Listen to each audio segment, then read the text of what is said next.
উপল ভাই তো আমার ভাইয়ের মতোই, অনেক আগের থেকে সম্পর্ক। আর ক্রিমসন কাপের কফির ফ্যানও আমি।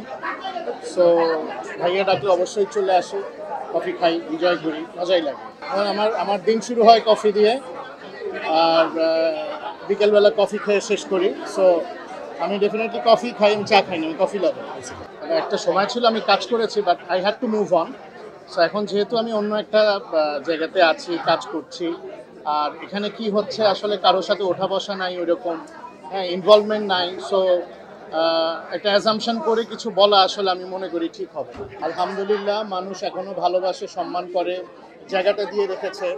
এটা আমরা ডিজার্ভ করেছি তাদের ভালোবাসার জন্য এই জায়গাটা। সো এর জন্য আমরা গ্রেটফুল তাদের কাছে। আর এখন দর্শকের সেগমেন্ট চেঞ্জ হয়ে গেছে। যদি দর্শক ছবি দেখতেন, আমি যেটা মনে করি, তাহলে সিনেমা হল অনেক থাকতো। সো সিনেমা হলও নাই, দর্শক হলে গিয়ে ছবি দেখছে না, ইন্ডাস্ট্রিও তো এরকম নাই। সো লাস্ট পর্যন্ত আমি যেটা জানি এটাই একটা কারণ। আর দায়বদ্ধতা আসলে সবাইকে সবাই কাজ নিয়ে থাকতে হয়। এখন তো আগে তো আমার লাইফ রান করতে হবে, আমার রেসপন্সিবিলিটি আমাকে পূরণ করতে হবে।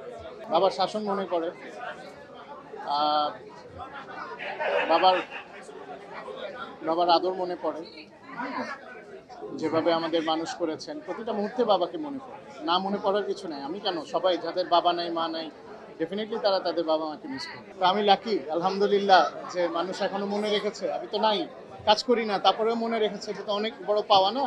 ভাইয়ার সাথে তো ভাইয়ার সাথে তো 2টা কাজ হয়েছে, খুব মজা করেই কাজ করেছি। আমাদের একটা অন্যরকম মানে ভ্রাতৃত্ব বোধ আছে, প্রফেশনাল কিছু না, ভাই ভাই হিসাবেই কাজ করেছি এবং এনজয় করেছি। মানে তো ভালো, ভাইয়ের সাথে দেখা হলে তো গল্প হয়, কথা হয়।